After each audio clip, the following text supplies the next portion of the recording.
가정은 아이가 처음으로 신앙을 배우는 교회입니다. 아이는 부모의 말을 통해서가 아니라 부모의 삶을 통해 하나님을 배웁니다. 부모가 어떤 표정을 짓는지, 어떤 말로 반응하는지, 어떤 마음으로 사람을 대하는지를 보며 신앙의 색깔을 익혀갑니다. 그래서 부모의 신앙은 단지 개인의 믿음이 아니라 다음 세대의 믿음을 결정짓는 중요한 토대가 됩니다. 하나님은 자녀를 부모의 소유로 맡기지 않으셨습니다. 대신 그분의 마음을 전하는 통로로 세우셨습니다. 부모의 기도와 태도, 말 한마디와 반응 하나가 자녀에게는 복음이 되고 신앙 교육이 됩니다. 교회에서 들은 말씀보다 가정에서 본 부모의 모습이 아이의 신앙을 훨씬 오래 기억 속에 남깁니다. 오늘의 말씀은 부모의 신앙이 자녀의 믿음을 어떻게 세워가는지를 함께 돌아보는 시간입니다. 하나님은 완벽한 부모를 원하지 않으십니다. 대신 진심으로 하나님을 사랑하고 그 사랑을 삶으로 보여주는 부모를 찾으십니다. 부모의 믿음이 곧 자녀의 신앙이 되는 이유, 바로 그 믿음의 책임과 은혜에 대해 함께 나누고자 합니다. 첫째, 부모의 용서가 자녀에게 복음의 첫 수업이 됩니다. 신앙은 말로 가르쳐지는 것이 아니라 관계 속에서 배우게 됩니다. 자녀는 부모의 교훈보다 부모의 태도를 더 오래 기억합니다. 그리고 그 중에서도 용서는 자녀의 신앙을 자라게 하는 가장 강력한 복음의 언어입니다. 부모가 실수했을 때 자녀에게 사과하는 모습, 갈등이 생겼을 때 미워하지 않고 화해하는 모습은 말보다 깊은 신앙의 가르침이 됩니다. 하나님은 사랑이시지만 그 사랑은 용서의 형태로 드러납니다. 부모가 용서를 실천하는 순간 자녀는 복음을 눈으로 보게 됩니다. 많은 부모가 자녀에게 믿음을 심어주기 위해 성경을 읽히고 예배를 강조합니다. 물론 그것도 중요합니다. 그러나 자녀의 마음을 진짜 움직이는 것은 부모가 용서하는 태도입니다. 자녀는 어릴수록 정서로 신앙을 이해합니다. 하나님이 어떤 분이신지를 설명으로 배우는 것이 아니라 부모의 행동을 통해 느낍니다. 부모가 누군가를 미워하거나 쉽게 화를 내면 자녀는 하나님도 그런 분일 것이라 생각합니다. 반대로 부모가 실망한 순간에도 용서하고 품는 모습을 보이면 자녀는 하나님을 따뜻한 분으로 받아들입니다. 결국 부모의 용서가 자녀의 신앙관을 세우는 기초가 됩니다. 용서는 결코 쉬운 일이 아닙니다. 자녀를 키우다 보면 상처받는 일도 많고 이해할 수 없는 일도 생깁니다. 그러나 부모가 용서를 선택할 때 자녀는 그 속에서 하나님을 배웁니다. 성경은 우리에게 서로 용서하라고 가르치지만 그 명령은 단순한 도덕의 권면이 아닙니다. 그것은 복음의 본질입니다. 하나님께서 우리를 먼저 용서하셨기 때문에 우리도 용서할 수 있습니다. 부모가 이 복음의 원리를 삶에서 실천할 때 자녀는 그 믿음을 체험으로 배우게 됩니다. 예수님께서는 십자가 위에서도 자신을 못 박은 사람들을 향해 저들을 용서하소서라고 기도하셨습니다. 그 장면은 단순한 자비의 표현이 아니라 복음의 중심이었습니다. 부모의 삶에서도 마찬가지입니다. 용서는 신앙의 가장 깊은 자리를 보여주는 행위입니다. 그것은 약함이 아니라 하나님의 성품을 닮아가는 힘입니다. 자녀는 부모가 강하게 꾸짖을 때보다 용서로 감싸 안을 때 더 깊은 신뢰를 느낍니다. 그때 자녀의 마음속에는 복음이 뿌리내립니다. 용서를 실천한다는 것은 잘못을 무시한다는 뜻이 아닙니다. 오히려 잘못을 인정하면서도 관계를 끊지 않는 것입니다. 부모가 실수를 인정하고 자녀에게 미안하다고 말할 때 자녀는 겸손을 배웁니다. 자녀가 잘못했을 때 괜찮다, 다시 해보자고 말할 때 자녀는 은혜를 배웁니다. 이런 순간들이 쌓여 신앙의 기초가 됩니다. 부모의 용서는 자녀에게 사랑의 언어이자 복음의 교과서가 됩니다. 하나님은 완벽한 부모를 요구하지 않으십니다. 다만 실패했을 때도 용서를 통해 다시 사랑으로 돌아오는 부모를 기뻐하십니다. 부모의 용서가 자녀의 마음속에 새겨질 때 자녀는 하나님이 어떤 분이신지를 자연스럽게 알게 됩니다. 용서를 받은 경험이 있는 사람만이 진짜 사랑할 줄 압니다. 부모가 자녀에게 그런 사랑을 보여줄 때 자녀는 그 사랑으로 세상 속에서도 하나님을 증거하는 사람으로 자라납니다. 결국 부모의 용서는 단순한 관계의 회복이 아니라 신앙의 유산을 전하는 통로입니다. 자녀에게 남길 수 있는 가장 큰 유산은 용서의 마음입니다. 그 마음이 자녀의 내면을 부드럽게 하고 하나님을 신뢰할 수 있는 영혼으로 성장하게 만듭니다. 부모의 용서는 복음을 말로 가르치는 것이 아니라 삶으로 보여주는 신앙의 첫 수업입니다. 그리고 그 수업은 평생 자녀의 마음속에서 지워지지 않는 믿음의 흔적으로 남게 됩니다. 둘째, 자녀가 부모의 신앙을 배우는 시간은 설교 중이 아니라 식탁 위입니다. 신앙은 특별한 순간에만 전해지는 것이 아니라 평범한 일상 속에서 자연스럽게 흘러갑니다. 자녀는 교회 예배 시간보다 가정에서의 부모 모습을 통해 더 많은 것을 배웁니다.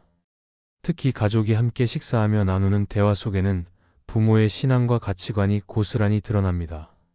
식탁은 단순히 밥을 먹는 장소가 아니라 신앙이 삶이 되는 자리입니다. 부모가 어떤 말로 하루를 정리하고 어떤 태도로 대화를 이어가는지를 통해 자녀는 하나님을 배우게 됩니다. 많은 부모가 자녀의 신앙 교육을 교회나 목회자에게 맡깁니다. 그러나 신앙의 첫 교사는 언제나 부모입니다. 아이는 교회 강단보다 가정의 식탁에서 더 많은 복음을 듣습니다. 부모가 식사 중에 서로의 하루를 들어주고 감사의 말을 나눌 때 자녀는 하나님께 감사하는 법을 배웁니다. 반대로 식탁이 불평과 피곤함으로 채워진다면 자녀는 신앙을 의무로 느끼게 됩니다. 부모의 신앙이 진짜인지 형식적인지 아이는 그 대화 속에서 금세 알아차립니다. 성경에서도 가정의 중요성은 반복해서 강조됩니다. 신명기에는 자녀에게 말씀을 가르치되 길을 걸을 때나 집에 앉아 있을 때나 누워 있을 때나 일어날 때마다 이야기하라고 말씀하셨습니다. 즉, 신앙은 특별한 교육의 시간이 아니라 일상 속에서 자연스럽게 흘러야 한다는 뜻입니다. 식탁 위에서의 짧은 감사기도, 하루 중 감사한 일을 함께 나누는 습관, 작은 실수를 용서하며 웃는 분위기 모두가 신앙 교육의 순간이 됩니다. 부모가 식탁에서 자녀의 이야기를 귀 기울여 듣는 것도 신앙의 한 표현입니다.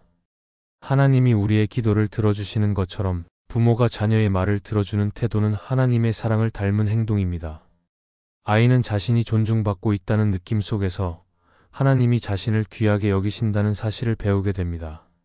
반대로 부모가 늘 바쁘고 자녀의 이야기에 무관심하다면 자녀는 하나님도 자신에게 관심이 없다고 느끼게 됩니다. 신앙이 가정 안에서 자연스럽게 전해지려면 부모의 진심이 담긴 말이 필요합니다. 화려한 신앙 용어가 아니라 진심 어린 감사의 말, 따뜻한 위로의 말, 그리고 작은 믿음의 고백이 자녀의 마음에 씨앗처럼 심어집니다. 식탁 위에서 부모가 하나님께 감사를 표현할 때 아이는 신앙이 강요가 아닌 기쁨이라는 사실을 배우게 됩니다. 신앙은 그렇게 자연스럽게 전염됩니다. 한 가정의 분위기를 바꾸는 것은 거창한 신앙 행위가 아닙니다. 함께 밥을 먹으며 나누는 대화 한 줄, 짧은 감사의 기도 하나가 자녀의 마음에 신앙의 그림을 그립니다. 부모가 식탁에서 서로에게 따뜻하게 대하는 모습을 보면 자녀는 하나님 안에서의 관계가 무엇인지를 깨닫게 됩니다. 신앙의 힘은 크고 강한 말보다 작은 사랑의 행동에서 시작됩니다. 부모가 가정에서 보여주는 신앙은 완벽할 필요가 없습니다. 중요한 것은 진심과 일관성입니다. 실수했더라도 다시 일어나서 하나님께 의지하는 모습을 보여주는 것이 중요합니다. 아이는 그 과정을 통해 완벽한 신앙보다 진실한 믿음을 배웁니다. 부모가 식탁에서 기도할 때마다 아이는 하나님이 삶의 중심에 있다는 사실을 자연스럽게 받아들이게 됩니다. 결국 자녀의 신앙은 교회 프로그램이 아니라 가정의 식탁에서 시작됩니다. 부모가 그 자리에서 하나님의 사랑을 나누고 서로를 존중하며 감사할 때 그 집은 작은 교회가 됩니다. 식탁에서 흘러나온 대화가 자녀의 마음에 남고 그 기억이 평생 신앙의 뿌리가 됩니다. 부모가 식탁에서 나누는 말 한마디, 기도의 짧은 한 구절이 자녀에게는 설교보다 깊은 신앙의 가르침이 됩니다. 그곳이 바로 자녀가 하나님을 배우는 가장 따뜻한 교실입니다. 셋째, 부모의 말보다 중요한 것은 부모가 문제를 만났을 때의 태도입니다.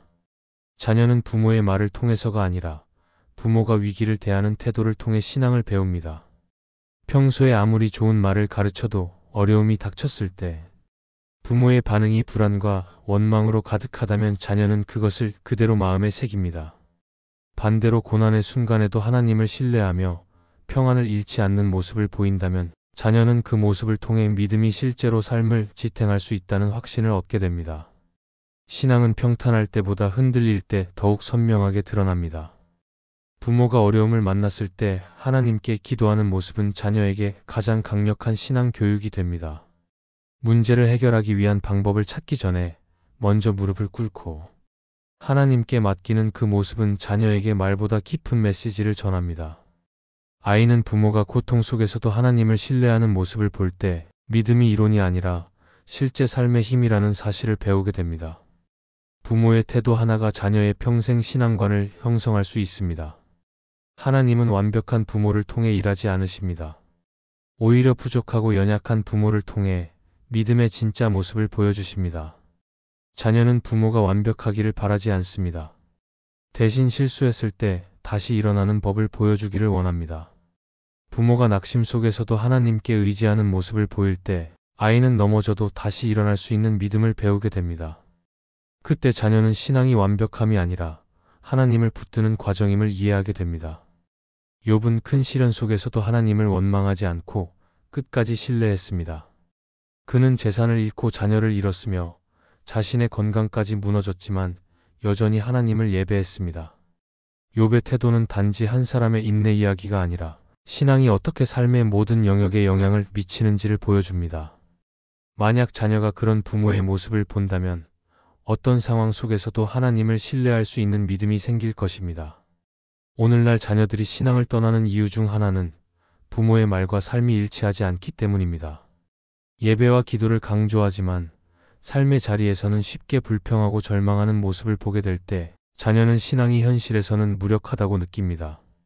그러나 부모가 문제 속에서도 하나님께 맡기는 태도를 보이면 아이는 말하지 않아도 그 속에서 믿음의 진실함을 봅니다. 부모의 반응 하나가 복음의 실체를 보여주는 증거가 되는 것입니다. 자녀에게 가장 큰 영향력을 주는 것은 부모가 어떤 신앙을 말하느냐보다 신앙으로 어떻게 견디느냐입니다. 어려운 상황에서도 감사하는 마음을 잃지 않고 이해할 수 없는 일 앞에서도 하나님을 신뢰하는 태도는 자녀에게 신앙의 본질을 가르칩니다. 신앙은 문제를 피하는 힘이 아니라 문제 속에서도 무너지지 않는 힘이라는 것을 보여주는 것입니다. 부모가 삶의 무게 속에서 좌절하지 않고 기도하며 하나님의 뜻을 찾으려는 태도는 자녀에게 신앙의 길이 무엇인지를 가르쳐 줍니다. 때로는 눈물을 흘릴 수 있고 잠시 흔들릴 수도 있습니다.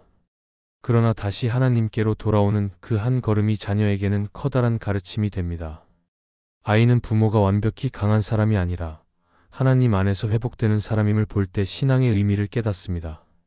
결국 자녀는 부모가 남긴 말보다 부모가 보여준 태도를 평생 기억합니다. 인생의 어려움 앞에서 하나님을 신뢰하는 모습을 본 자녀는 언젠가 자신이 어려움에 처했을 때 그 믿음을 떠올릴 것입니다. 부모의 태도는 말보다 오래 남습니다. 신앙은 고난 속에서 진짜 얼굴을 드러냅니다. 부모가 그 자리에서 하나님을 향한 믿음을 선택할 때 자녀의 마음에도 그 믿음이 심어집니다. 하나님은 그런 부모의 작은 믿음을 통해 자녀의 영혼을 자라게 하십니다. 부모가 문제 앞에서 보이는 태도, 그 한 장면이 자녀에게는 평생의 신앙 교과서가 됩니다. 넷째, 자녀는 부모가 하나님을 사랑하는 방식으로 사람을 사랑하게 됩니다. 자녀는 부모의 말보다 사랑을 통해 신앙을 배웁니다. 부모가 사람을 대하는 태도, 말투, 행동은 자녀에게 그대로 복사되듯 전해집니다. 부모가 하나님을 진심으로 사랑하면 그 사랑은 자연스럽게 사람을 대하는 태도로 나타납니다. 그리고 자녀는 그 모습을 통해 하나님 사랑이 무엇인지 배웁니다. 하나님을 사랑한다는 말이 단지 예배나 헌신으로만 드러나는 것이 아니라 관계 속에서 얼마나 따뜻하고 겸손하게 사람을 대하느냐로 드러난다는 사실을 부모의 삶을 통해 배우는 것입니다. 가정은 자녀가 사랑을 연습하는 첫 공간입니다. 부모가 서로를 존중하며 말하고 이웃에게 따뜻하게 대하는 모습을 보일 때 자녀의 마음에는 자연스럽게 사랑의 기준이 세워집니다. 반대로 부모가 냉정하고 쉽게 판단하거나 말로 상처를 주는 모습을 자주 보이면 자녀는 무의식 중에 그 행동을 따라하게 됩니다. 결국 부모의 말보다 부모가 사랑을 실천하는 방식이 자녀의 신앙의 방향을 결정하게 됩니다. 팀 켈러는 그의 책 탕부 하나님에서 이렇게 말했습니다. 하나님의 사랑은 조건을 뛰어넘는 사랑이다. 그 사랑을 경험한 사람은 다른 이들에게도 같은 사랑을 나누지 않을 수 없다. 부모가 바로 그 사랑을 경험한 사람으로 살 때 자녀는 사랑의 본질을 배웁니다. 하나님께 받은 사랑이 부모의 말과 행동을 통해 흘러나올 때 자녀는 하나님을 두려운 존재가 아닌 따뜻한 분으로 이해하게 됩니다. 하나님이 사랑이시라는 말은 부모의 일상에서 살아 움직일 때 진짜 힘을 가지게 됩니다. 사랑은 단지 감정이 아니라 선택의 문제입니다. 부모가 피곤한 하루 속에서도 자녀에게 미소를 지어주고 서로 다툼이 있을 때 먼저 화해의 손을 내미는 행동이 곧 신앙의 표현입니다. 부모가 하나님께 받은 사랑을 가정 안에서 실천할 때 자녀는 사랑이 이론이 아니라 실제라는 것을 깨닫습니다. 부모의 사랑이 일관되고 진실할수록 자녀의 마음은 안정되고 그 안에서 하나님에 대한 신뢰도 자라납니다. 부모가 다른 사람을 대하는 태도는 자녀에게 하나님의 이미지를 형성합니다. 부모가 누군가를 쉽게 비난하거나 상처를 주는 말을 하면 자녀는 하나님도 그런 분일 것이라 생각합니다. 그러나 부모가 사랑과 존중의 태도로 사람을 대한다면 자녀는 하나님도 자비롭고 온유하신 분으로 느낍니다.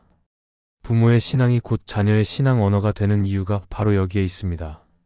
사랑을 가르친다는 것은 완벽한 사람이 되라는 뜻이 아닙니다. 오히려 부족함 속에서도 다시 사랑을 선택하는 과정을 보여주는 것입니다. 때로는 감정이 앞서고 서로 상처를 줄 때도 있습니다. 그러나 부모가 그 상황 속에서 회복을 선택하고 용서를 실천할 때 자녀는 그 모습 속에서 복음의 능력을 봅니다. 하나님이 우리를 포기하지 않으셨듯 부모가 관계를 포기하지 않는 모습은 자녀에게 깊은 인상을 남깁니다. 그 경험은 자녀가 성장해 사람을 대할 때 동일한 태도로 이어집니다. 하나님은 부모의 작은 사랑의 행동 속에서도 일하십니다. 따뜻한 말 한마디, 용서를 담은 포옹 하나가 자녀의 마음을 부드럽게 만듭니다. 하나님을 사랑하는 마음이 사람을 향한 친절로 바뀌는 순간 자녀는 신앙의 진짜 의미를 배우게 됩니다. 신앙은 지식이 아니라 관계의 언어이기 때문입니다. 하나님을 사랑하는 사람이 결국 이웃을 사랑하는 사람으로 변해 가듯 부모의 신앙이 깊어질수록 자녀의 사랑도 넓어집니다. 결국 자녀의 사랑의 기준은 부모의 사랑에서 시작됩니다. 부모가 하나님을 진심으로 사랑한다면 그 사랑은 말하지 않아도 자녀의 마음에 새겨집니다. 부모의 말보다 삶이, 가르침보다 태도가 더 큰 영향을 줍니다. 하나님을 향한 사랑이 삶의 중심에 자리할 때 그 사랑은 가정을 따뜻하게 만들고 자녀의 신앙을 단단하게 세웁니다. 자녀는 결국 부모가 보여준 사랑의 방식으로 세상을 살아갑니다. 하나님을 깊이 사랑하는 부모 밑에서 자란 자녀는 세상 속에서도 그 사랑을 흘려보내는 사람으로 자라납니다. 부모의 사랑이 자녀의 신앙을 완성시키는 가장 강력한 통로가 되는 것입니다. 이 말씀이 마음의 은혜가 되셨다면 좋아요와 구독으로 함께 해주세요. 그리고 댓글에 아멘이라고 남겨주시면 하나님의 은혜가 더 많은 사람들에게 전해질 것입니다. 여러분의 삶 위에 하나님의 은혜가 언제나 함께 하시기를 바랍니다. 감사합니다.